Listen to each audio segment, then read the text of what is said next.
পরকীয়া করতে গিয়ে স্বামীর হাতে পড়ল ধরা। কোমরে দড়ি বেঁধে স্ত্রীকে থানায় নিয়ে আসলো স্বামী।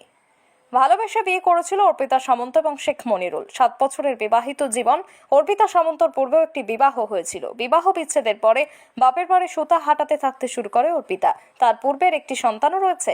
সেখানেই শেখ মনিরুলের সাথে পরিচয় হয়। তা ভালোবাসার সম্পর্কে গড়ায়। তারা বিবাহ করে। শেখ মনিরুলের বাড়ি নন্দকুমার। 7 বছরের বিবাহিত সম্পর্কের পরে শেখ মনিরুলের অভিযোগ, অর্পিতা একটি বিবাহ বহির্ভূত সম্পর্কে জড়িয়ে পড়ে। শেখ মনিরুলের বাড়িতেও যাতায়াত ছিল ছেলেটির। প্রসঙ্গত ছেলেটি কলেজ পড়ুয়া। সেই কথা অর্পিতা অস্বীকার করলে শেখ মনিরুল স্ত্রীর ওপর নজর রাখতে শুরু করে। গত শনিবার অর্পিতা বাপের বাড়িতে চলে যায়। তার স্বামী বারবার আসার জন্য অনুরোধ করলে সে জানায় মঙ্গলবার বাড়ি ফিরবে। সন্দেহ হয় শেখ মনিরুলের নজর রাখতেই শুরু করে স্ত্রীর ওপর। আজকে হাতে নাতে ধরে ফেলে। ধরার পরে কোমরে দড়ি বেঁধে মারতে মারতে স্ত্রীকে থানায় নিয়ে আসে। পুলিশের হেফাজতে তুলে দেয়। এখন শেখ মনিরুলের দাবি ওই ছেলের সাথে স্ত্রীর বিয়ে দেবেন।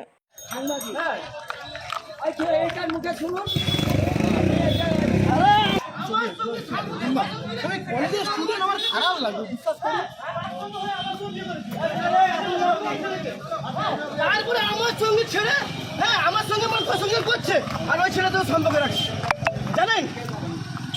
হ্যাঁ আমি যারা বলছি আমাকে উল্টালো এদের এই মুদ্রা লোকের জন্য মুখ দেখ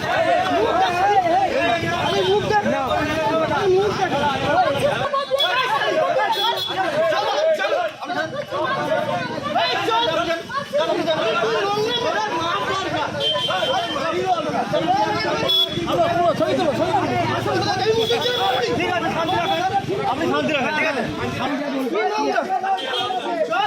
ঠিক আছে চলুন হ্যাঁ তোমার সঙ্গে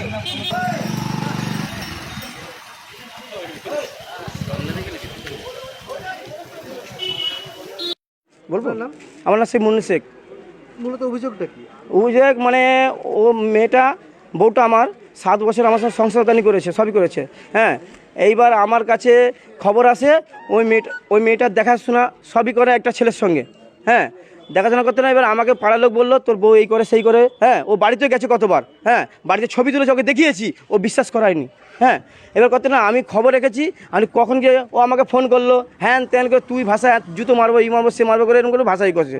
হ্যাঁ, তারপরে আমি ওকে বললাম ও শনিবার বাড়ি চলে এলো, আর বাড়ি মেয়েকে নিয়ে এসছে। আমি তুই কোথায়? বলে আমি মায়ের বাড়ি এসছি। আমি মায়ের বাড়ি এসছে, তুই আমাকে বলে এলি? বলে তোর প্রয়োজন নেই তোকে বলার, তুই কে? আমাকে বলে দিল। তখন আমাকে বলতে না, আমি চুপচাপ হয়ে গেছি। আমি ফোন করি, কথা বলি, আমি মেয়েটার সঙ্গে কথা বলি। হ্যাঁ, তারপরে আমি বললাম তুই বাড়িতে আসবি নি? বলে আমি মঙ্গলবার বাড়ি যাবো। হ্যাঁ, আমি মঙ্গলবার বাড়ি যাবো, তুই রোববারে চলাই। আমি রোববারে যাবো, তুই রোববারে চলাই। হ্যাঁ, বলেন আমি যেতে পারবো না, মঙ্গলবারে আমি যাবো। তা ভালো কথা। তারপরে আমি খবর রেখেছি। আমি জানি আমার মন মানে বিশ্বাস হচ্ছে নি। আমি না, ও আজকে বেরোবেই। হ্যাঁ, আমি ফোন করেছি, ফোন করতে 9টা 9:30 ফোন করেছি। 9:30 ফোন করতে না, মেয়েও বললো আমি দাঁড়াও, আমি রাখো তুমি এখন।